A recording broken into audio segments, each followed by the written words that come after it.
This is a press conference to address a number of legislative issues that are occurring in Annapolis. This is the press conference being held by the county executive. We're holding it here at our facility because, number one, she requested this facility. Number two, because I fully support what she is about to say. So, Madam County Executive, would you like to come to the podium? Sure. Thank you so much. Good morning, everyone. I stand before you today guided by a simple but powerful belief. Government exists for one reason above all others, to protect the people it serves. When I placed my hand on the Bible and took the oath of office, I made a solemn promise, a promise not to special interests, not to political pressure, not to the loudest voices in the room, but to the citizens of Wicomico County. I promised to defend the Constitution, I promised to uphold the rule of law, and I promised to do everything within my authority to keep our communities safe. Public safety is not a partisan issue. It is not a campaign slogan. It is not an abstract talking point debated in distant political circles. It is deeply personal. It is the right of every parent to tuck their child into bed at night knowing their neighborhood is secure. It is the right of seniors to walk across our streets without fear. It is the right of every business owner, every worker, and every family to live, work, and build a future in a community that is safe and stable. Public safety is the foundation upon which freedom, opportunity, and prosperity are built. Without it, nothing else matters. The first bill I'm going to talk about is Senate Bill 245. Yesterday, I was in Annapolis till late at night testifying, unequivocally opposed to this bill. This legislation would prohibit the state of Maryland, local governments, county sheriffs, law enforcement, correctional officers from entering into immigration enforcement agreements with federal authorities. Even worse, it would require the termination of any existing agreements by July 1st, 2026. Let me be very clear what that means. It means criminals who are arrested in our jail could be released back into our neighborhoods instead of being safely transferred into federal custody. It means violent offenders and repeat criminals could be returned to our streets. It means law enforcement, correctional officers would be stripped of a critical tool used to keep dangerous individuals out of our communities. This bill does not make Maryland safer. It does not make Wicomico County safer. It makes our citizens more vulnerable. And some may question whether this is truly an issue or ask for proof that it is happening here in our community. In my book right here, which I can show you, I have a list of current and former inmates who self-disclosed that the United States is not their country of birth. This list identifies the offense they were charged with and whether they are still in custody. I'm sure our sheriff will speak in greater detail about this, but just to give you a clear picture of what we are facing, this list includes non-citizens who have been charged with or convicted of crimes such as second-degree murder, first-degree rape, and sexual abuse of a minor, and not one of those individuals remains in custody today. That means that they are back on our streets, living among our families, neighbors, and community members. This is not a theoretical concern. It is happening here, and it directly affects the safety of Wicomico County. Forcing local governments to sever lawful partnerships with federal authorities is reckless and irresponsible. It puts ideology ahead of public safety. And it puts politics ahead of people, and it puts law-abiding families at risk. Ignoring threats to public safety does not make them disappear. Looking the other way does not make our communities stronger. Refusing to act does not make us compassionate. It makes us negligent. And that is why I am proud to announce that my administration has committed to entering into the 287G program, specifically the Warrant Service Officer model. This decision is rooted in responsibility, not rhetoric, in leadership, not politics, and in duty, not convenience. The 287G program is a lawful and long-standing partnership between local governments and law enforcement agencies and federal authorities. It allows trained local officers to work cooperatively with federal agencies to identify and remove individuals who commit serious crimes and pose threats to our communities. The 287G Warrant Service Officer model does not, and I repeat, does not authorize street-level immigration enforcement, traffic stops, or random checks. It applies only to individuals who are already in custody and subject to valid federal warrants. This is about targeting dangerous offenders. It is about repeat criminals. It is about those who victimize our residents and undermine public safety. It is not about families. It is not about hardworking neighbors. It is not about people who are simply trying to live their lives peacefully and contribute to our community. The county's decision aligns with the recent remarks made by Tom Homan, our border czar, during a National Desk Live interview, where he emphasized the public safety benefits of a jail-based cooperation. He said, if they let us in their jail, we could arrest the bad guy in the safety and security of a jail. But because they normally release them, now we got to go into the community and find them. Then they're mad we're in the community. So if they don't let us in the jail, we are going into the community. Let me be absolutely clear. Wacomico County will always respect due process, human dignity, and the Constitution of the United States. We will treat every individual with fairness and professionalism, but we will also respect the rule of law. And we will respect the expectation of our residents that their government will act decisively to protect them. While I understand that this agreement may be short-lived for now, I can tell you that if this law is to pass in the state of Maryland and we have to terminate our agreement, further legal action will occur across the state. Leadership requires courage, the courage to make hard decisions, the courage to stand firm when the pressure is great, the courage to act even when it's controversial, even when it invites criticism, even if it would be easier to remain silent. This county is strong because our people are strong. Our law enforcement officers are dedicated professionals who put their lives on the line every day. Our families deserve leaders who will not hesitate when their safety is at stake. And as your county executive, I will always stand with law enforcement. I will always stand with victims, and I will always stand with their families. And I will always stand with the men and women who simply want to live a safe, lawful, and secure community. That is my promise.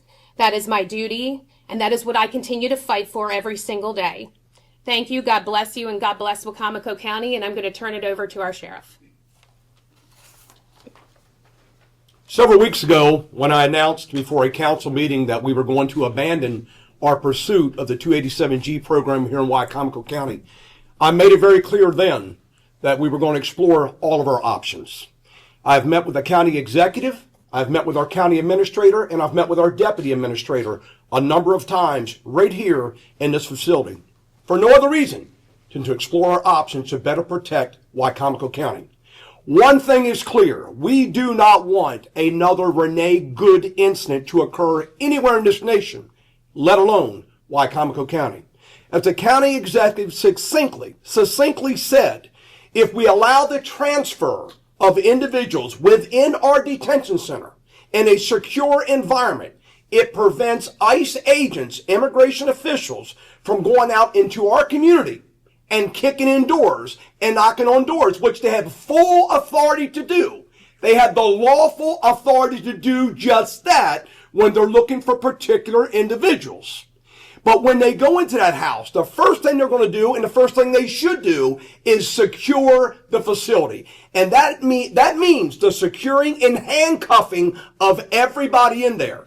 Then they will go systematically through the room, through the house, through the apartment, through the home, identifying every single person in there.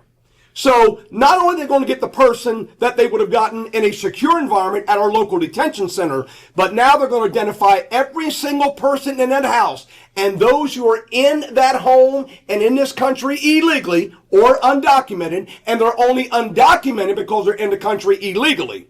But everybody goes, not just the person they're looking for, but everybody in the whole house goes. So you're jeopardizing the freedom of everybody. Instead of the one person that we would hand over our detention center to federal authorities, you're now jeopardizing the freedom of everybody in that house. Is that what you really want?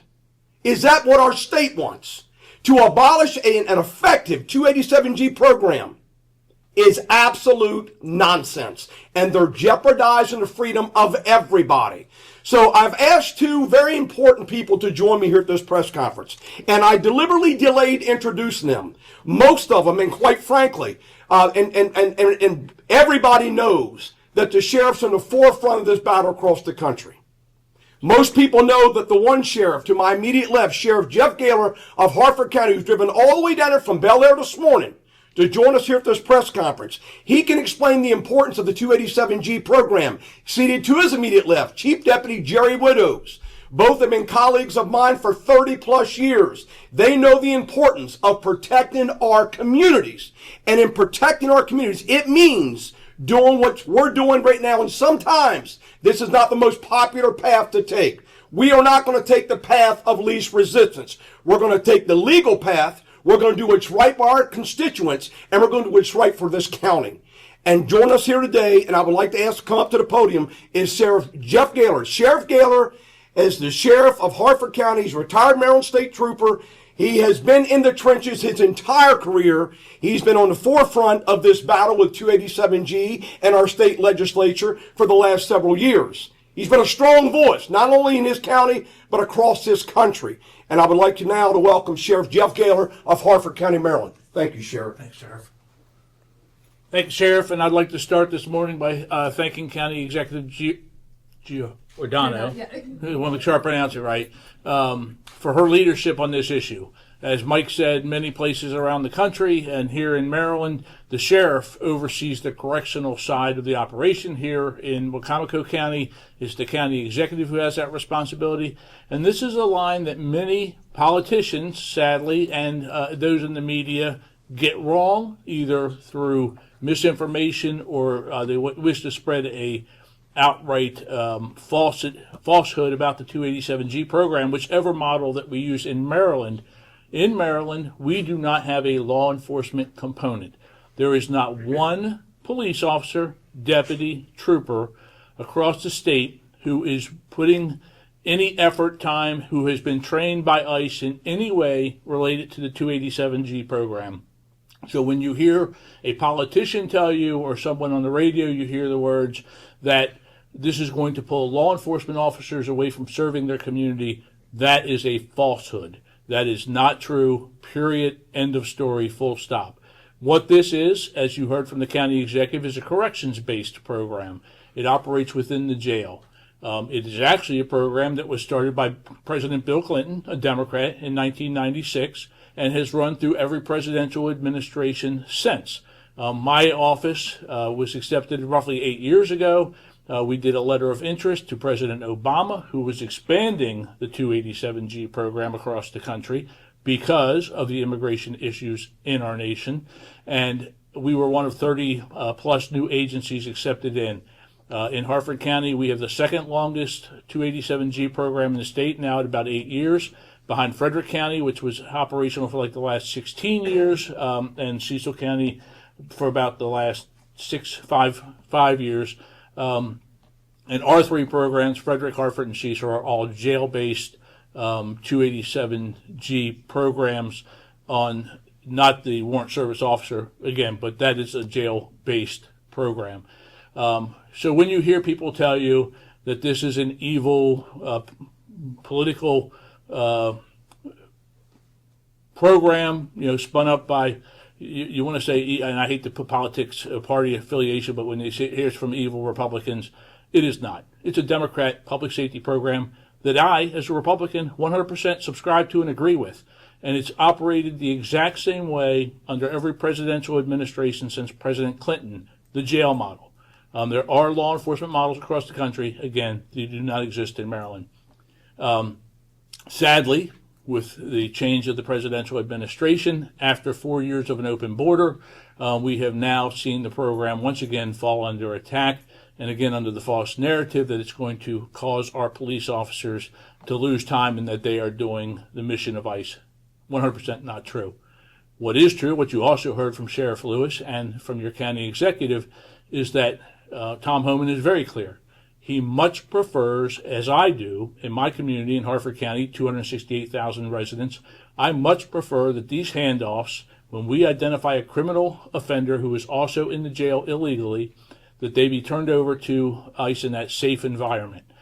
Instead of that, we will have ICE coming into the community.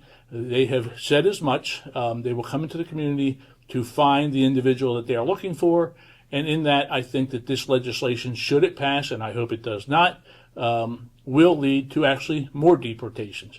And when, as we're seeing in other places around the country, when ICE officers fall under criminal assault or even protest, that is a demand on local law enforcement, pulling our law enforcement officers away from the communities that they should be serving as they do every single day across this great country. So with that, I'm happy to answer any questions at the end. I guess back to Mike. But I thank the county executive for her leadership.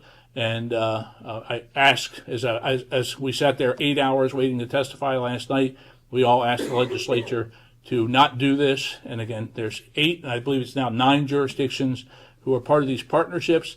The minimum that this legislature should do is allow local communities to decide for themselves. They don't want to be directed by the federal government. Well, Comico, Harford, Cecil, Frederick should be able to decide how best to, with their elected leaders, how to protect their public.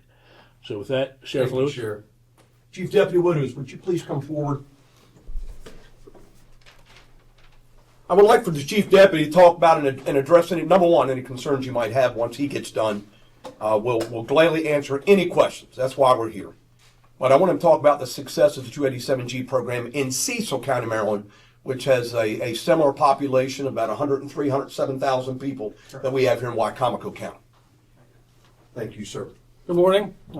Thanks for the county executive for inviting us, and Sheriff Lewis, always been a great partner. As many are aware, Sheriff Lewis worked Maryland State Police in my county. I used to work hand in hand with him when I worked narcotics as well. But thank you for welcoming us down to your beautiful county. Cecil County was the 3rd county in Maryland to have the 287G program as well. We also, like Harford, do the jail enforcement model, where we screen every person that comes into our facility. Doesn't matter race, sex, color, every single person that comes into our facility gets screened by a trained correctional officer who has gone to federal training down in South Carolina. We have 5 correctional officers in our facility that are trained to do that.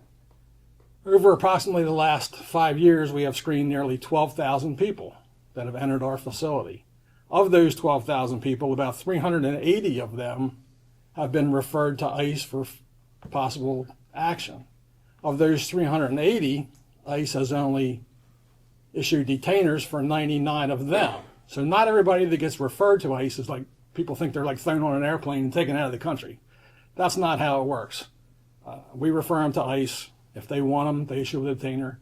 Of those 99, the majority of them already have final orders of removal. They've already had process done. Due process is a big buzzword, as we know, in the media. Some of those have entered the United States without inspection.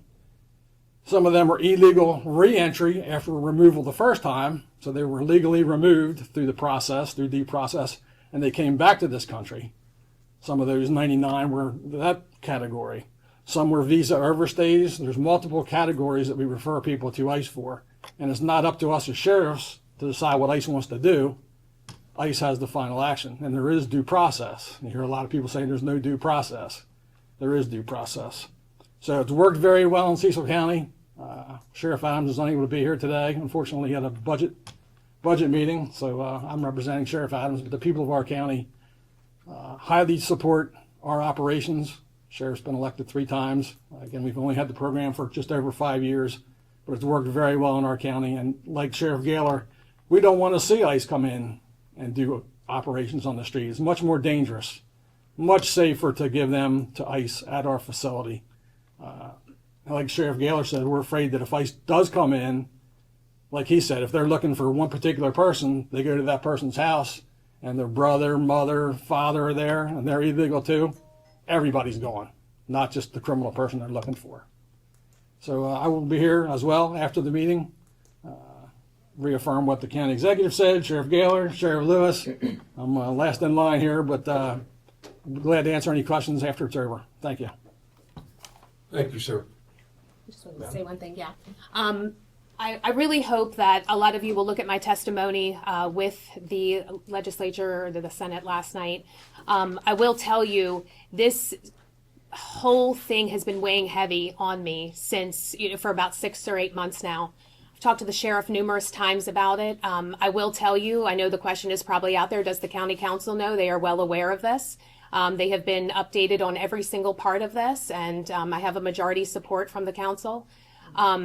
But I will tell you, I cannot allow, I shouldn't say I cannot, I do not want ICE ripping people from their homes. I don't want school raids. I don't want community raids.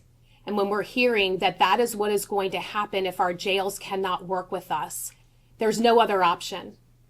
So while some of you may be thinking we just signed, something to make our communities unsafe, we did exactly the opposite of that. We want our communities to be safe. We want our people to be safe. I want kids to be able to go to school and be safe. And so I really hope that you all understand why we decided to do this. And again, we know the state of Maryland is moving in a direction, and I will tell you they are misleading the public.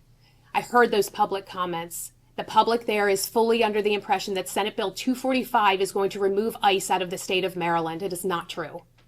They are not leaving, but we as elected officials can put guardrails on what ICE is doing.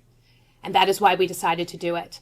There are two other bills that I just wanted to talk about. Senate Bill 1, which talks about face coverings. That is more of an operational decision between the sheriffs, so there was definitely some opposition on that.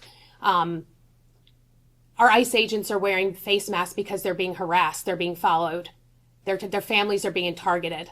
So, that is why, but again, that's more of an operational. And then the last one is the icebreaker bill. The icebreaker bill has not been filed yet, but it's being talked about that any person who has worked under the Trump administration with ICE cannot be a law enforcement officer in Maryland. Also a huge issue. So until that bill gets filed, there's really not much to talk about. Obviously, I know these gentlemen would have an opinion on it, but I'm going to turn it back over to Sheriff to close, and then we will answer any questions that you have. You want to close? Thank you, Madam County Executive. I want to say this. She is the only county executive in the state of Maryland today that has taken the unprecedented step to enter into a 287G agreement solely because I do not have autonomy over the Wicomico County Detention Center. That falls beneath the purview of our county executive. So she wanted to know what we could do. We discussed our options. I applaud her. I commend her for what she's doing here today, and I stand behind her 100%. With that being said, make no mistake about it, there will be no Wicomico County Sheriff's deputies at our local detention center assisting in the processing of these individuals. We will not be there. We won't be involved at all because state law precludes us from doing so. But I fully support what this county executive is doing. When it comes to the icebreaker bill, I have lost two uniformed deputies, good deputies, to ICE in the last several months. Two good deputies. No one can tell me because they've gone to ICE and they've worked there for a few weeks, a few months, or a couple years that they would not make a good sheriff's deputy here in Wicomico County. That law is ludicrous. That proposed legislation is ludicrous. It slaps in the face of the hardworking men and women in my office who do extensive background checks, extensive vetting before we hire anyone into a position as a sheriff's deputy. So that bill is absolutely ludicrous and slaps all law enforcement in the face. It makes no sense. Chief Deputy Widows from Cecil County who spoke, Jerry Widows, who spoke a while ago, he's also a lawyer. He's been an attorney for many, many years. We all know the ramifications for what's going on across this country. If we can't work with ICE in a secured facility, imagine what it's going to be like when literally, I've said it earlier and I've said it again, ICE has full authority to do what they're doing. Full authority to do what they're doing. And that includes kicking in doors and going after wanted illegals who have entered our country for various criminal offenses. They have full authority to do it. Whether you like it or dislike it, they have all the authority in the world to do it. We don't want that happening here in Wicomico County. That's why we wanted to enter into a 287G and do it in a secured environment in our jails to prevent that from happening.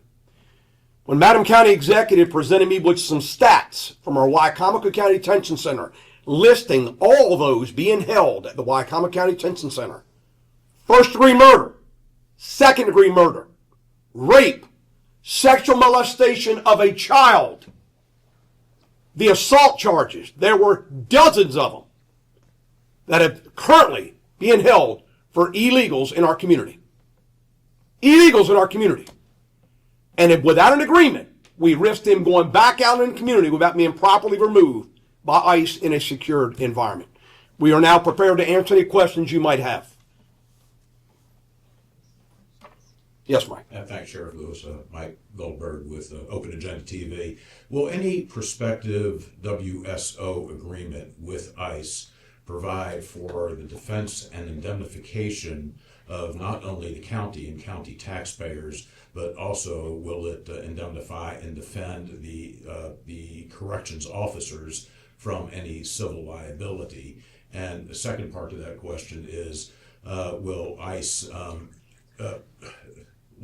pay the county for the use of its resources when those resources are allocated to the enforcement of federal law? Thank you, Mr. Goldberg. That would be an appropriate question for the county executive. It would only be fair for her and or Sheriff Jeff Gaylor, who's been involved with the 287G program for years, to talk about the indemnification that you talked about. Sheriff? In Hartford, Cecil, and Frederick, we don't have the warrant service officer program. We have the different model. However, there is within the MOU, there is an indemnification. So when our correctional deputies, again, not law enforcement, when the correctional deputies are performing their ICE functions, they're certified, they're trained by ICE at no cost other than on-duty time, at no cost to the taxpayers. They are indemnified and protected. So all that language, I can imagine, is mirrored in the agreement that the county executive has signed or will be signed. Has signed. And it's no additional work on behalf of the deputies at all. They're only querying, correct me if I'm wrong, Sheriff, they're only querying another system. Yeah, for us, it's a process. As you heard from Chief Deputy Widows, every inmate who comes into the jail is screened by my trained deputies, and we ascertain whether they are in the country legally or not. This model, as I understand it, and I'm not as familiar with it, when a detainer is already on file, it allows the correctional deputies, the correctional officers of the county executive to serve those detainers on those people. And because of Maryland law, those people then have to be deported out of state within 48 hours. 48 hours, yeah. It allows us to hold them for an additional 48 hours. And keep in mind, Mike, this is not an agreement with the WCSO. This is an agreement with Wycomico County on behalf of the county executive. Understood. Thank you. Kyle. Yeah, Sheriff Lewis, you had said this is being done to prevent ICE from coming in and, as you said, knocking down doors. What happens if this agreement doesn't do that? If ICE is coming in and, you know, the situations that you just described are happening, can Wycomico County do anything? Is there any action that can be done if that is the case? This agreement doesn't work the way you guys are saying it should. Kyle, we'll do what we do now, and that's respond to the scene when something happens, quite frankly, to clean up the mess. To clean up the mess. And here's what I mean by that. A lot of people don't understand. Again, ICE has full authority to do what they're doing. Full authority to do what they're doing. But oftentimes, if a vehicle is wrecked in the process, there's a ram that takes place, and we've had a number of those here in the county. If an accident occurs, sheriff's deputies have to respond and properly investigate that. Believe me, we're not going to stop that from happening. But when it comes to going into homes, kicking in doors, they've got full authority to do that. They don't need us to respond, and we won't respond because that is an operational issue. If a shooting occurs and they need additional manpower to help secure the scene, then we will respond. But otherwise, that's exclusively an ICE operation. Sheriff's deputies are not involved with ICE at all operationally, and we don't intend to be. That's why doing this 287G program, everything is amping up right now. And believe me, I've said it multiple times here today. They have full authority to do what they're doing. It's only going to amp up here in Wycomico County. You're going to see a lot more here in Wycomico County. It's not going to slow down. And I've told you that personally, Kyle, one-on-one in conversations. It's not going to slow down. It's only going to amp up. And enter into a 287G program at the behest of the county executive, which I support 100%. Again, it's one way we can control what's going on here in the county. We want to be part of the solution, not part of the problem. Thank you. Yes, ma'am. My name is Debbie Kraus. I'm from the west side of the county. And I just want to know, So you're saying that if you enter into this 287G, which you already say you're going to do, whether it's, the county council approves it or not, or the public, that the ICE is not going to be in the neighborhoods? They're not going to be parked outside of schools? Do you know that that would be the case? I know what the individuals are looking for are currently at the Wycomico County Detention Center, and they've lodged a detainer on them, and we're working with ICE to hold them and transfer them into ICE custody. They won't be going into neighborhoods looking for them. That we do know. And one more Yes, follow-up ma'am. question. That's okay. So when you say you have rapists and murderers that are immigrants in your jails, you release them to the public? So we don't do any releasing, so that's not, our role at all. What happens is that if they are out on their own recognizance or whatever the case may be, what I can tell you is, or they make bond or whatever the case, that's our judicial system. So that's the judicial system of Maryland. So there's really nothing we can do about that. But what we are seeing is that there are more people being released. Since COVID happened, a lot of different things happened, changes in administration. They are being released. And what our issue is, and I have the documents, in here, I will show you. These are serious crimes. Serious crimes. Are your first degree murders and things like that being held? Yes. However, we have allowed, sex abuse of a minor, Armed robberies. armed robberies. These people are back out into the community. So what our hope is that in entering into the 287G, giving us an additional 48 hours, ICE will come and vet these individuals and determine whether they are suited to go back into the community. If they are, they will be released back into the community. And if they're not, then ICE will go ahead and take over from there. Yes, I'm sorry, we'll go here and then over to Kyle. Yes, sir. So, Sheriff Lewis, how long have you been the sheriff of the county? Almost 20 years. All right. So within those years, I guess these crimes that you guys has evaluate these serious criminals that's in the prison compared to U.S.-born nationals, have you guys did analysis to see the numbers of crime? Is it immigrants that are committing these crimes, or is it, U.S. Nationals that are committing these crimes? I will answer. I get this question quite a bit as far as, what percentage of the crime it is. My job is to stop as much crime as possible. It's like, to me, that's a reason of, let's not focus on murders because there's just a few number of them, and let's focus on malicious destruction of property, which we have a lot of. That, to me, that's, if I can address it one person at a time, that's my duty. That's what I took an oath of office to do, to protect my community. And this program is one tool in our toolbox that allows us to do that.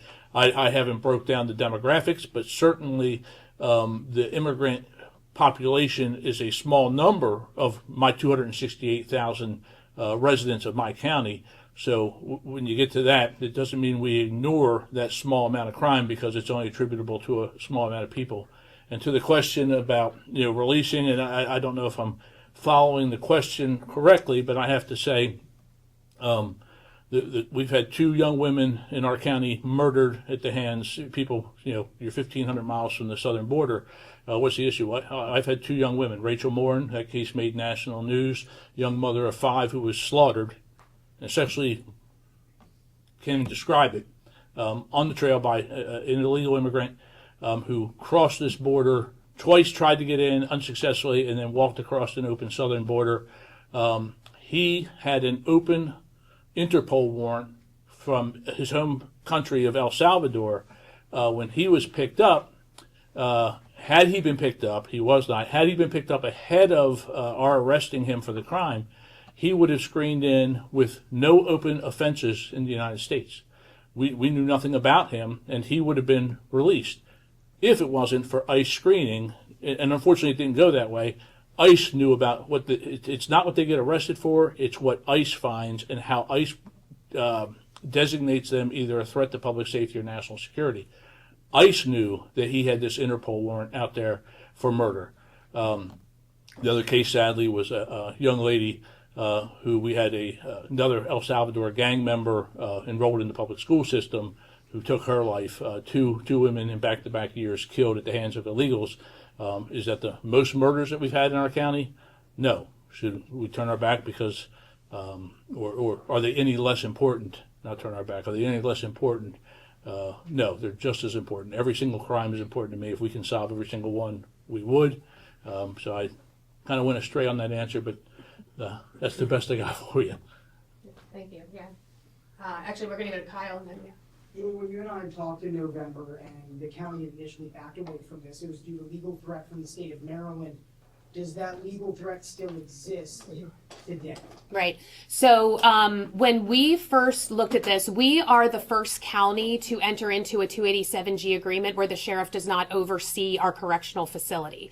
ICE had never dealt with a situation like this. They're typically dealing with the sheriff and not the county executive. So it was kind of, they were sort of working in uncharted territory. We were working in uncharted territory. The reason the legal ramification happened is when we originally spoke to ICE, the sheriff's office was going to be involved. These deputies already served warrants, and we had talked to ICE, and they said, this is typically not our model, but we can work with you. They're very, they know Sheriff Lewis. They felt very comfortable with him doing so. That's when the Attorney General put the opinion out that the state of Maryland law says that it is a correctional function. And so it removed law enforcement. So the legal ramification was having our sheriff's office involved. After doing some reconfiguring, meeting with the sheriff, meeting with our director of corrections, we were able to do so by removing the sheriff's office completely from it. Obviously wanting their support, but they will not be part of the operational aspect. So right now, no, it's, the legal ramification is not there because it is a correctional model.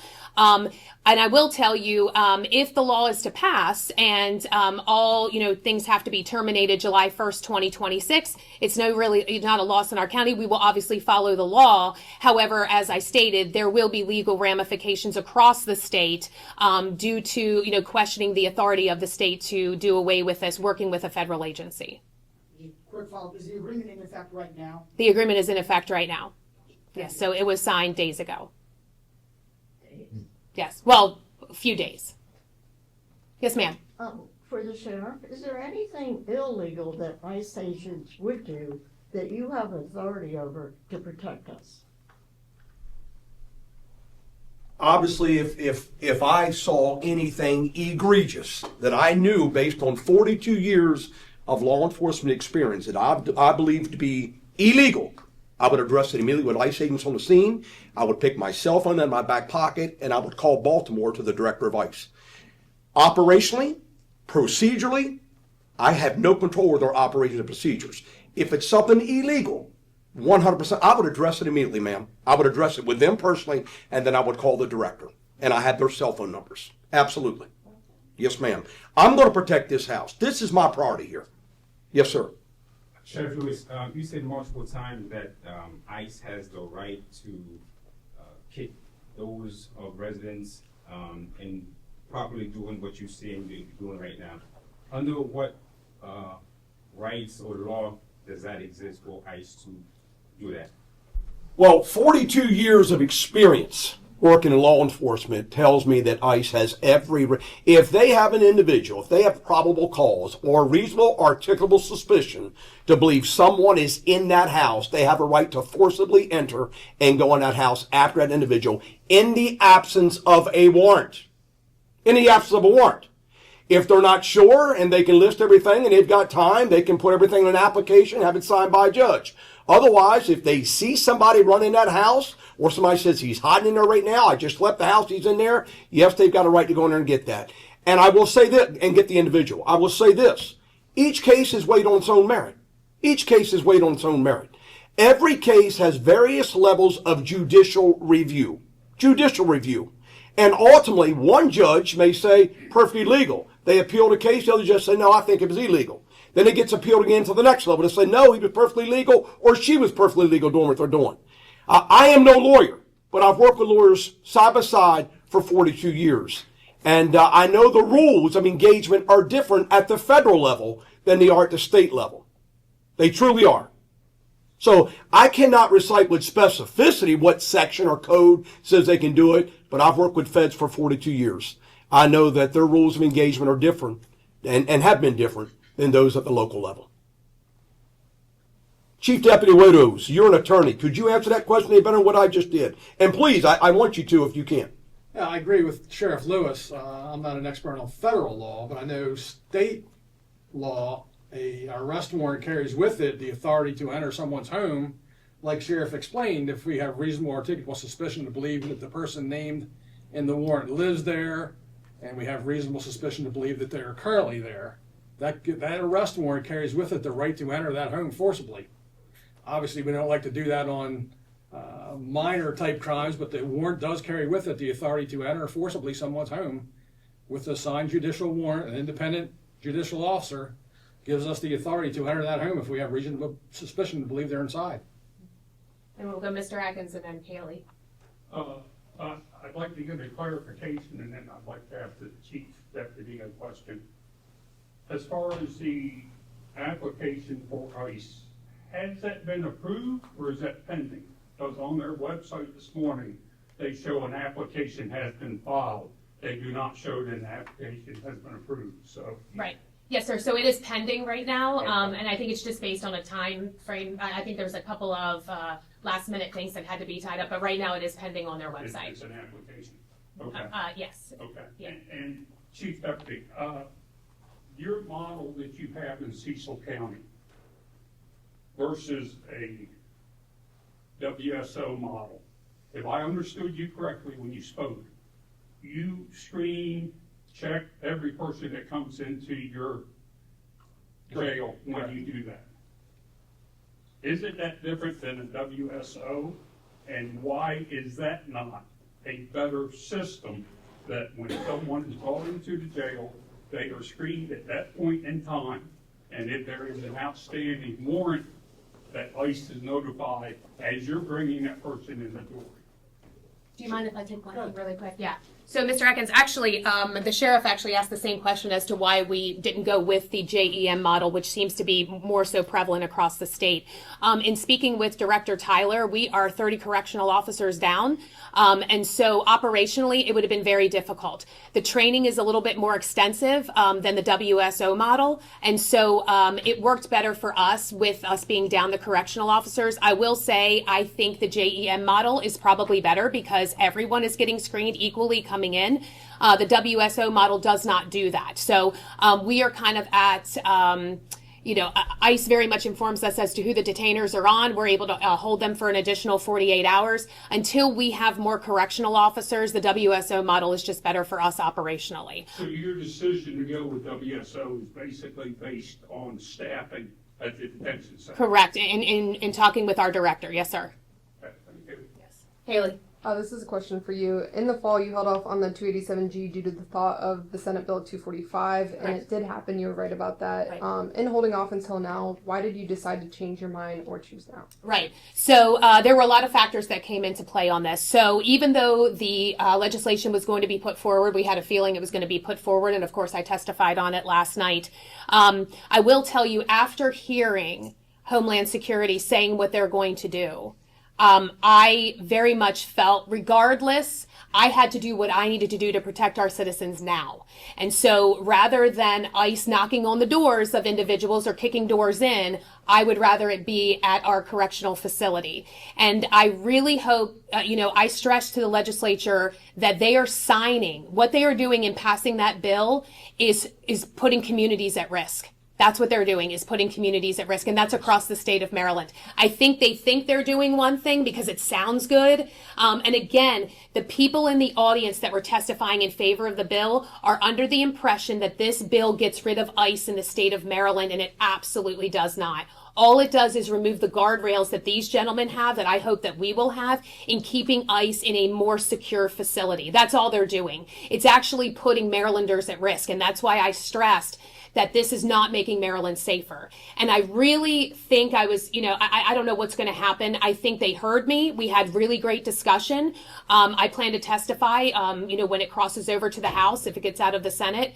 But I need them to understand that it's not making Maryland safer. We needed to I needed to show them that we did our homework. You know, we put it on pause. You know, everyone says, oh, you withdrew. I didn't withdraw from anything. I told everybody we put it on the back burner. It was never off of the table.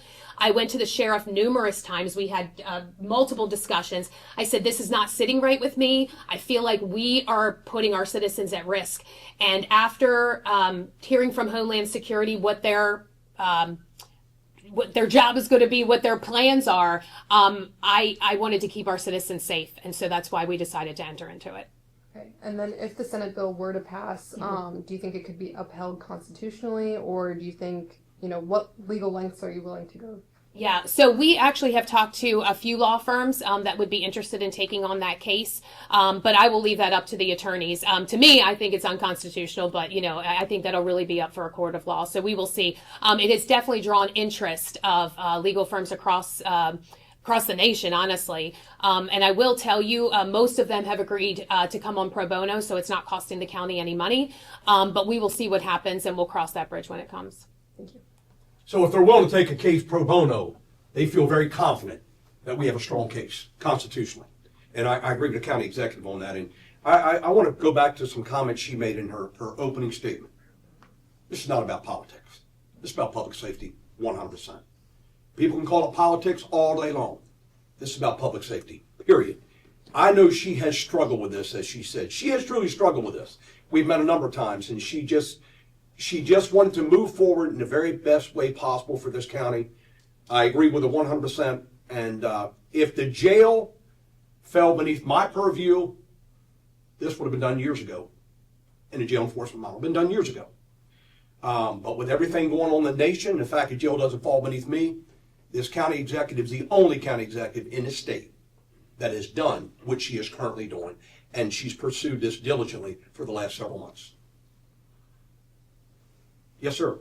All right, I know we say this is not politics, but at previous council meetings, the last few, when this 287G amendment was on, was it not said, according to the executive, that this was something that was in your agenda?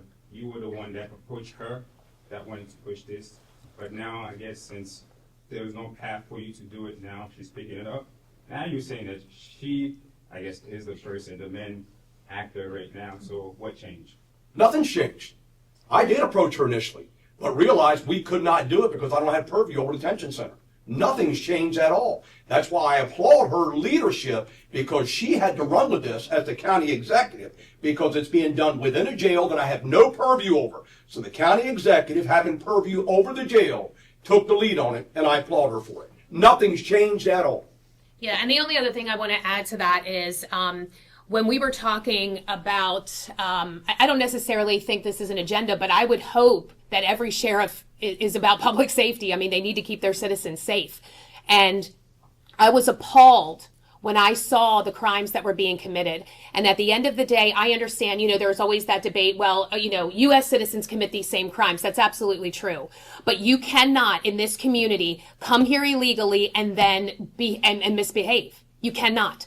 And I'm going to tell you, the previous administration, federal administration, did not constitute coming across the borders a big deal. People poured into this country. This administration does not feel that way. There may be a different administration, you know, a change in the, like, where that changes. But right now, that in itself is a crime. So I get very frustrated when people say these people are not committing crimes. They have committed crimes. They crossed our border illegally. Now, does that not mean that they're functional members of society? Of course, they're working, they have kids in school. I completely understand that. But we cannot have people crossing this border illegally and then committing crimes in our community. And that's where they come in. And I think what the sheriff was saying, and I don't want to put words in their mouth, it doesn't matter at that point in time, the country of origin at that point. They are committing crimes in this community. And on top of that, crossing illegally. So my suggestion is, if you know of someone that is in our community that is not legal, does not have their legal, please don't reach out. What I mean by that is that have them become a citizen. We welcome them to become a citizen. Do it the right way. Do it legally. Our Haitian community has built here, and everyone that I know has done it the right way, the people that I know. So they have done it the right way. Come here and do it the right way. And we promote that. We want them part of our community. But you cannot come here breaking laws of immigration and then break our laws here. It can't happen. It can't happen. And I felt that I was not doing this community justice by sitting back knowing that I have people who have sexually abused minors. I have people that have, assaulted people, assaulted officers, and we're not doing anything. They're coming right back on the streets. I cannot sit with that. And if that makes it political, fine. But me as a human being, me as a mom, as a teacher of 17 years, I care about this community, and I have to do everything in my power to make them safe. And I feel that the sheriff feels the same way. 100%. Yes, sir.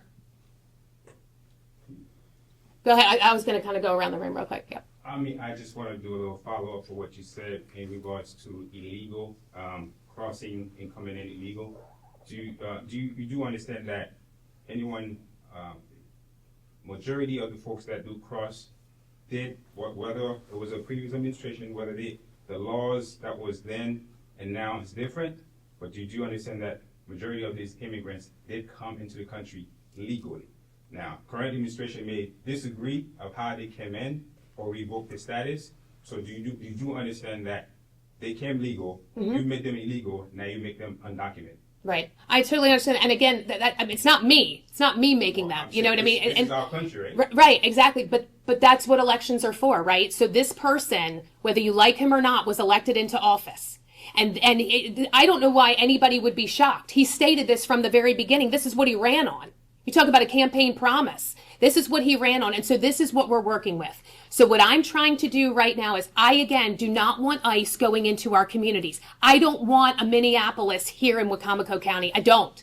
And so my thought is, and what they're saying is, if we can work with these counties in the jails, it will keep us out of the community. And that's what we're hoping to do.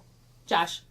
Can you clarify the application process and the timing for this to go into effect? Sure. So the application process is I was sent the MOA. There was some, talk about whether the council needed to approve it. So the way our charter works is if it's a multi-year deal, the county council has to approve. If it's a one-year deal, I'm fine to sign it. This is an open-ended contract.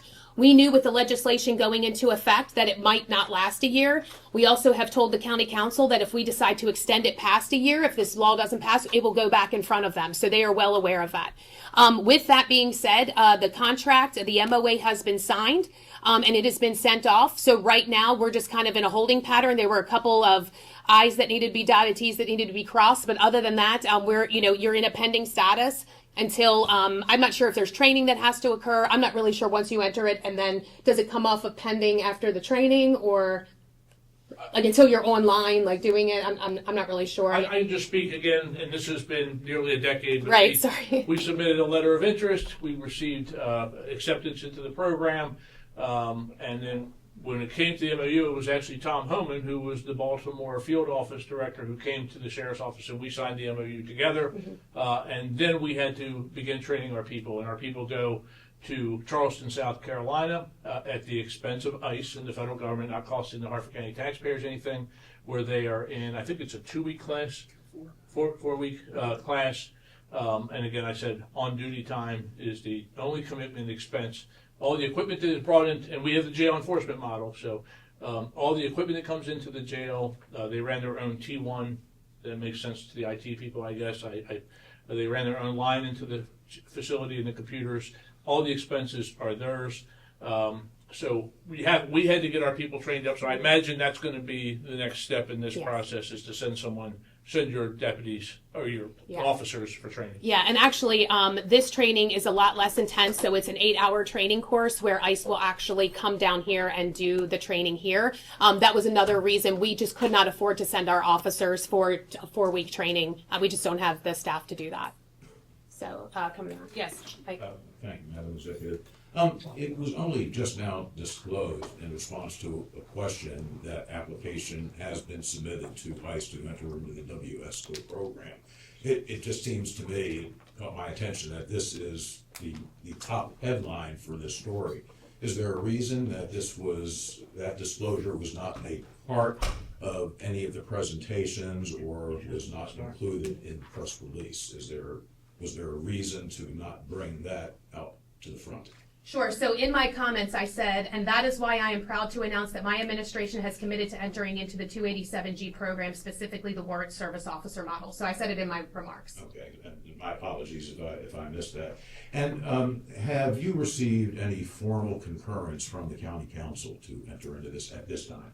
Yes, so I guess in defining formal, so I will let everyone know that Steve Lakin, my Assistant Director of Administration, has been in contact with President Cannon throughout this entire process. He was made aware of every step that we were doing days in advance, and that's what he asked of us.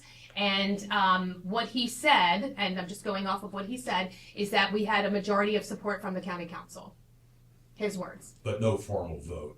There didn't need to be a formal vote or consensus. From what I understood, we just we back channeled through the county council. They are well aware. They were invited today. They decided not to come, but they were invited. They've been made aware of every step of this. And if you do not receive formal concurrence from the council, and it does prove to be a multiple year agreement or over 1 year, do you intend to enter into the WSO agreement with ICE anyway? So the WSO, we're already in it now. We've already signed the paperwork. What the That reason? hasn't been accepted yet, correct? Well, it hasn't been accepted by ICE yet. Correct. It's still pending on the website. At this point in time, for the timing wise, I didn't need the county council, but we kept them abreast of every step of the way. And I will tell you, the sheriff has met with the county council and council president a few times on this topic. I was about to say, Madam Executive, I can tell you that I have been told that we have the majority of the council's support and approval on this. Thank you. I've been told that personally myself. Yes, sir. Yep. We'll take a couple other questions and then. Yep. We'll start with you, Mr. Eckert. To our two guests, in the ICE agreements that I've seen in the past, have either one of you ever run into a situation where ICE has required you to either transfer some of your manpower to one of their detention centers, or have you been asked to use your personnel to transport people to their detention centers because they did not have the staffing? Has that occurred to either one of you? No, in our 10 years, and HartfordSheriff.org is the website. You can read the MOU, everything's up there. The part that was asked about earlier about liability and indemnification, that's all. If anyone wants to read it, it's on HartfordSheriff.org. Along with our last community presentation, we're required to hold open meetings every 3 years. But no, we've never been asked, and we've never had an issue because Maryland passed a law. There's no housing in Maryland facilities, so you have to transfer them within 48 hours. And we have not had an issue with that, and I do not have to use my personnel to do that. We have not had an issue that I'm aware of. We're right on I-95. We're an hour from Baltimore. They're typically there in timely fashion. All right, thank you, because that was one of the major concerns initially with the ICE agreement, that those two stipulations were in the agreement, and it may cost the county money if ICE said, I don't have enough people, we want this person, we don't have the personnel, you bring them to us, but that has it. We do not have that. Thank you. Folks, we're going to go ahead and wrap it up. We have with us our County Administrator, Bunky Luffman, our Deputy County Administrator, Steve Lakin. Anybody have any questions of these two gentlemen? Okay. I got last question for you. Since I know you're really big about public safety, and talking to me or no, yes, sir, Mr. Mike. Like that we know Wacomico County that the crime rate is quite high. So when talking about public safety, and as we know, the immigrant population here, if the administration revoke their status, they become illegal. But as far as crime rate, the same way the deputy already said, if you have to say, you will say the same thing. The crime rate with the immigrants is considered low if you compare it with the U.S. citizen. So now, you stated that we already lost 2 officers due to ICE. I learned that we lost some in the city too, and some other county, not on the county, in some other county too. So now, moving forward, any plan in place to stopping us from losing other officers when we already have a crime rate? I just want to be clear, my comments were the number of crimes, not the crime rate. So we don't track I can't tell you how many, the crime rate would be the crime rate, percentage, not the by percentage of immigrants in the country, in my county versus the number of crimes. That would be the crime rate. The number of crimes would be, if we have 10,000, we don't, auto thefts, how many are committed, that would be the number. We have a very small number of crimes committed by people in the country illegally, or even in the country legally who are screened into the program. I will say I conversations with a number of deputies who have left from agencies throughout the region, not just the two here in Wycomico County. The number one reason they're leaving is the money, the greater pay. There's also a $50,000 signing bonus that ICE is offering any police officer, any certified police officer, a $50,000 signing bonus. That's above and beyond the higher salary that they're going to get as a federal agent.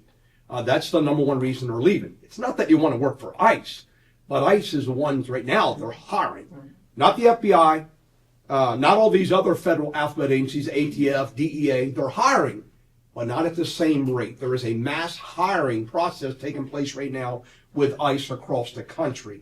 And those incentives are what's drawing the attention of certified police officers. It breaks my heart to be losing any deputy here in this office to another law enforcement agency, let alone ICE. I don't like it. So we continue. We have 5 recruits in the academy right now.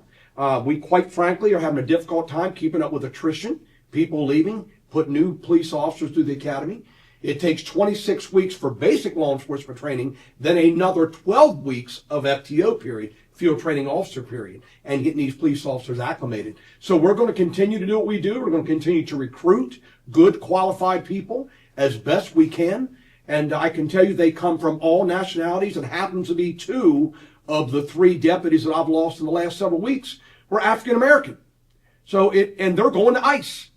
So it breaks my heart to lose anybody, let alone a minority police officer, because every law enforcement executive strives hard for diversity.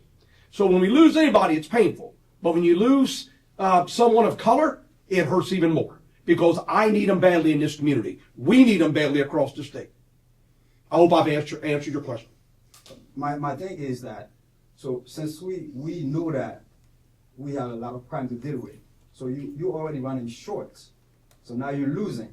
So what's the plan moving forward if we keep losing, as you're concerned to be partnered with the ICE for the immigrant state crimes, which is very low here in Wacomico. I cannot talk about other county. I've been here for 30-some years. And I know it that as we work with the immigrants, we help them to become residents, to become citizens. So we know that not a lot of them been in trouble. But as far as crime, we've seen it over and over. There's multiple crimes where there's short hands. How do we do to really help the community become safer? Well, the number one thing we've done in the past is we have collaborated with our federal law enforcement agencies. We've collaborated with the DEA, the FBI, the ATF, to work closely with them to assist us in dealing with these crimes. And everyone's loved it. But when we go to collaborate or work with ICE, everyone hates it. So I want to answer your question again, sir, as clearly as I can. We are going to move forward and continue to investigate the crimes that occur in this county. We know we're going to continue losing people. We're going to continue to recruit hard. We're going to continue to vet people, and we're going to continue to put them in the academy as quickly as we can, because we know we have a number of deputies that are up for retirement here this year that will be leaving. So we're going to try to backfill those positions best we can. I cannot control any law enforcement federal agency, especially ICE, from taking our people. If they need to leave for higher money, then all we can do is hope to get higher paid base salaries for our deputies here in this county. Starting salaries, increase their existing pay, and with the county executive, she's currently meeting with our collective bargaining unit to address those issues. And that's what every agency in this region is doing right now. We're trying to raise our salaries. And that's the number one thing we can do to retain people. And quite frankly, attract people. Not just attract, but retain them. Because we certainly could have retained those 2 deputies if we had higher paying positions for those deputies here in Wycomico County, as opposed to the government not only giving them a higher paying job, but giving them a $50,000 signing bonus. And when you've got young cops with families and children, all they see is the money. All they see is the money, and they're gone. And I hope to stem that flow. I hope to, working with our county executive to raise the starting salaries of deputies and to raise the salaries of existing deputies so we can retain our people. That's what we got to do. Yes, sir.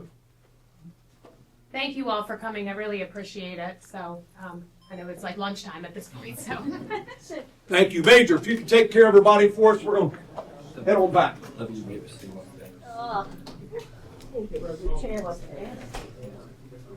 Snag the microphone. Appreciate you inviting me.